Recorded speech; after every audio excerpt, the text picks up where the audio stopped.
Hello everyone, welcome back to Flying Solo with Kat, and today we will be talking about the fifth episode of The Bad Batch. And can I just say, I knew this episode going in was probably going to be one of the better ones that we were going to get this season, but I didn't know how much and where it was going to go. But wow, I think this has to be actually one of my favorite Bad Batch episodes as it stands and one of the, you know, best this season, but truly in the series. And I think any Star Wars media, which I've been saying a lot the past couple episodes about Bad Batch. And I feel like I liked Bad Batch season 2 and season 1, don't get me wrong. But this season really feels like they are doing everything that they can to kind of finish up the story and make it a satisfying ending. So, which I really appreciate, honestly, because that's what's important here. This is our final season, which agree to disagree. I don't think it should be. I think we should do a Rebels type thing and have a fourth season, but I digress. And they really need to kind of start closing up ties. And one of the main things that I think a lot of people drew in from Bad Batch season 1 is the connection between all of the clones and how Crosshair, Tech, Echo, Hunter, and Wrecker all communicate with each other in different ways, and honestly how they work together, which we saw in season 1, and then we now have the inclusion of Omega. In season 2, we didn't have any of that. They were all split up. So a lot of people I know talking with them, they didn't really care for season 2, mainly because they were split up. There was a lot of conflict there. But with this season, they're finally back together, but it creates so much more angst and so much more character development that I think the team is really striving for, and I appreciate all of them for doing that. I have been just a little, of course, spoilers, but personally, in my personal life, I've been super busy, and which I know I say almost every week, but this week I just did not have time to record at all, and I just finished watching the episode. And of course, I didn't take any notes because I didn't take any notes. So I'm going to try to recount everything in this episode, but kind of touch on what the most important things, what I saw were there. But yeah, you would think I'd have a whole week to watch The Bad Batch starting from Wednesday to Sunday, but I really don't. It's impossible to find the time for a 30-minute episode, but that's just life, right?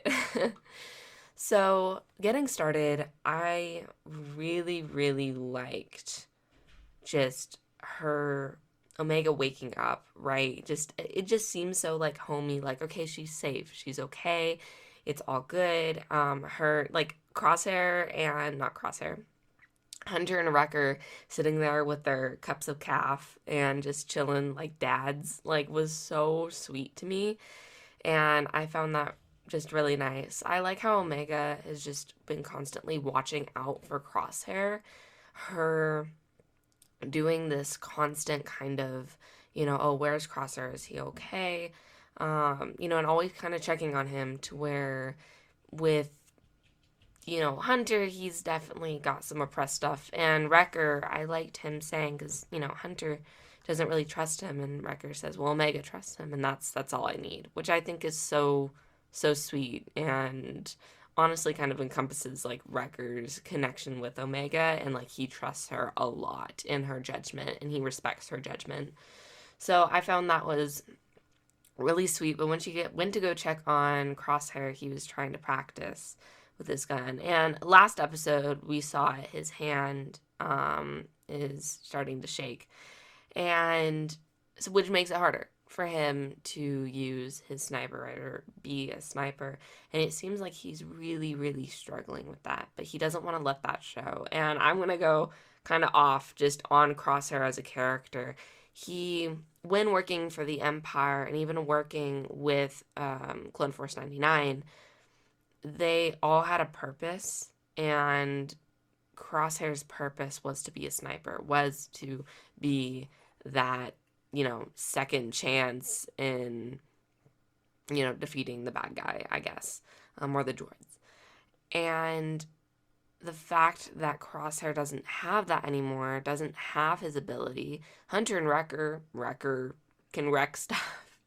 Hunter still has his kind of like overall agility. Echo's still there, kind of the slash tech um, guy, and Omega's Omega, right? She brings a lot of real world smarts to the table, and Crosshair feels like he doesn't have anything to offer. And in Empire terms, that means you're expendable, and it means that they don't need you. And I felt that was kind of an overarching theme this episode, was that Crosshair truly felt like he didn't, not necessarily belong, but he wasn't needed, and that if he showed that he wasn't needed, that he would be killed off at any second. Especially with, okay, I was kind of pissed off at Hunter, because I'm just like, hey, give my baby boy like a bit of breather room right now. He's going through a lot, but Crosshair says something along the lines of, they're not really useful anymore. And Hunter goes and says, well, don't we know that, or something. And I'm just like, are you kidding me? Like, what the hell, Hunter? That is not, this is not the time to do that. And I felt really, really bad. But Crosshair's whole demeanor with looking at the helmets of Mayday and just the clone helmets in general, I liked that he had that moment for himself. And even though Hunter kind of looked in on it, I'm happy that I think Crosshair got the peacefulness that got with kind of seeing Mayday's helmet one more time, and stacking them on the crates. And I think Hunter even knew that was like a special moment for Crosshair to not intervene on that, and Crosshair needs to do that himself so he can move forward in his grief. And I thank the writers. Honestly, the writers are doing God's work this season, but just the fact that they could have had kind of a fun banter, Hunter going, oh, who's that? And then Crosshair just like his whole like, I don't want to talk about it or whatever. And then Hunter would just like, oh, whatever, and then walk away. That would have kind of tainted the scene. And I know it seems so small, but with Star Wars and just as a franchise and Marvel and just all these other, they've gotten to where like comedy is a bit more important than actual storytelling. I mean, I love Marvel, don't get me wrong. I don't want people to like hate on me now, but I do see a lot more when you could have these nice calm moments that there usually are a whole bunch of quips, or it kind of gets interrupted when I think the audience needs to sit with Crosshair in that grief, because we went through that with him in season 2. That was one of, I think, the fandom's, best episodes, as it was rated. And we needed to sit with Crosshair on that, and I'm so happy that they let us sit with him and let him move through that as we moved through that scene. Echo's back. I don't know how I feel about Echo, because I'm just kind of like, wait, did you not help Hunter and Wrecker at all try to get Omega back? That's a little weird. Which I know, like, Hunter and Wrecker had a better connection, and Tech had a better connection than Echo did with Omega, because he left so early on in season 2. But I feel I don't know. I need to kind of know the story there. Like, has he been just off in the unknown regions working with Rex to try to get, all of this together? Does he know about the Ghost Crew? I know we're a bit early for the Ghost Crew to even kind of name drop. But I'd be interested to see if he says anything along the lines of Bail Organa, Mon Mothma, Lutheran. It's, I don't know how much we're gonna get connected to Rebels and Andor with this, because we are so early in on the Empire. And I know a couple people are asking for like the exact dates on those to see if they compare, because I feel like I'm thinking of it as a lot as way before Andor and Rebels, and I know a couple people pointed out that it's actually not that far behind Rebels and Andor when that time is. So I'm not sure. I'd have to research that. But I don't think we're gonna get any of those name drops, or even Ahsoka or Fulcrum. We might get a Fulcrum name drop because it is kind of connected to the Clone Wars, and I do think that's important. So I think that will be name dropped. But overall, I think that,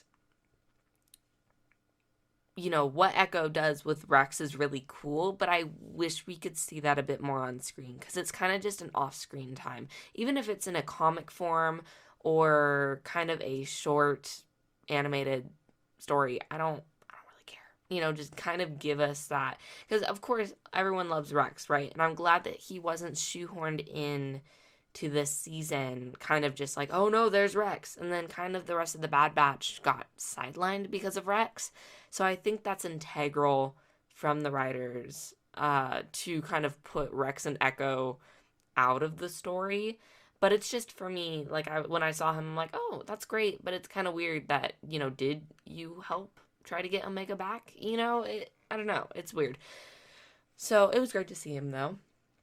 And we go back to where Omega tells him all about the stuff. They have the datapad. And they go back to, of course, where Crosshair and Mayday were and where he knew. Which I love that planet, but also, can I just talk about, like, I don't know, the monster beast, whatever, that they had.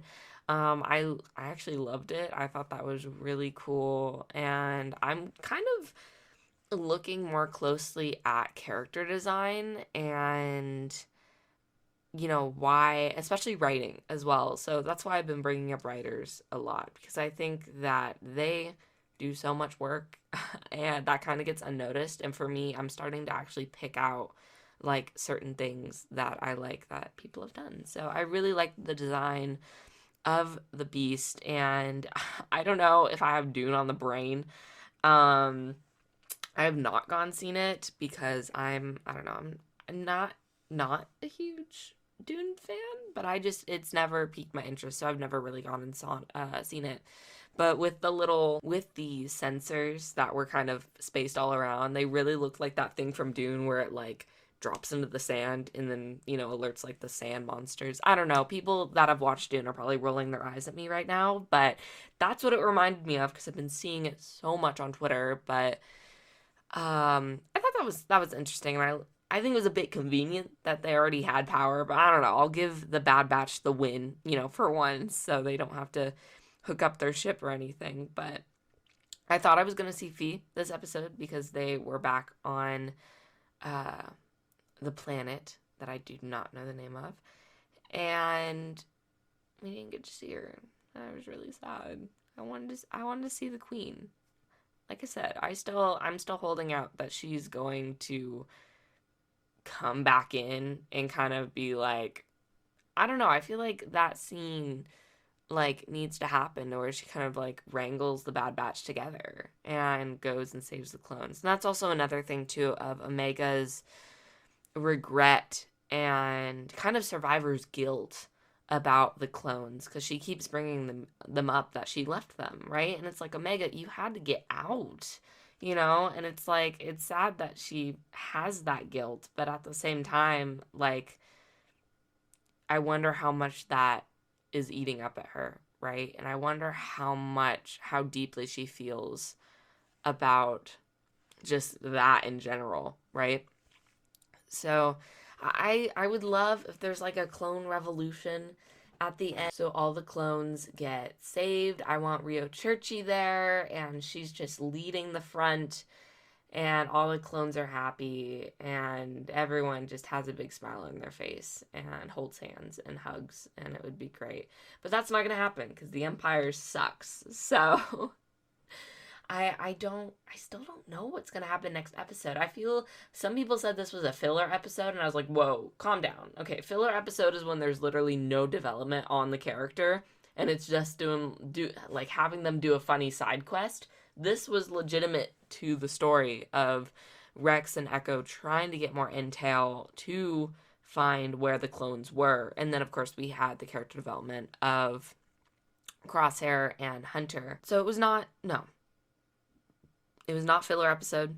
Just because the episode's a bit more toned down from what we've had does not make it filler. Please, everyone, calm down. But next steps, I don't know where they're going. I don't know where they're going with it because I knew that it was kind of come, to blows this episode. I was expecting that. But I'm interested to see where it's gonna go next. Maybe it's another mission. Maybe we actually get to see Rex. I know a couple people were saying that Rex is supposed to show up. I don't really care either way. Which is funny. I love Rex. I mean, I'm literally looking at a painting I did of Rex, but I could go without. It's not a big deal. I'm more focused on Clone Force 99, and then when are we gonna get Asajj Ventress and have Fennec Shang show up? Because those are my two queens, and I need them to show up soon because I love them. So, especially Fennec. I wonder if Cad Bane then is gonna show up again. Please no. I'm kind of sick of Cad Bane, I guess. I'm so sorry, Clone Wars fans. But I love Cad Bane. I think he's super, super cool. But I think Book of Boba Fett, kind of solidified, okay, I'm done with his character. It's cool. I think that was a good send-off for him, right? And I love seeing him in live action. That was really cool. But Fennec, I want to see so much more of her for some reason. I don't know. I think I'm biased because I'm just a Fennec fan. So, what will happen? Will Lama Su send her out again? You know what I mean? I don't know. And then Asajj Ventress, which I still have kind of no idea where they're going to go with that. Omega, nothing was brought up about the Metachlorians, so maybe that's next episode to where she kind of brings that up. And then Clone Force 99 kind of talk about, Anakin Skywalker and what they kind of knew about, the Jedi. And then maybe that shoehorns in Asajj Ventress into that story. But I'm really not sure of where this season's gonna go. I'm glad that we kind of had a chiller episode, even though it was probably the best one of this season. But yeah, I don't know. It's gonna be good for the rest. I don't even know how many episodes we have this season. I think someone said it was around 12. I hope it's 12. It better be 12. I don't know. So I don't know what I'm expecting, but hopefully it will be good and we will have a good story for the rest. And that finally, they start working together actually as a group, which we kind of saw today. But I want to see it more kind of where we saw it in the Clone Wars season 1. So anyway, guys, thank you so much for listening. Let me know your favorite, I guess, piece from this episode, because it was, I think, collectively a lot of people's favorites. So I'm interested to see which part, though. And yeah, thank you so much for listening, and I will see you in the next one.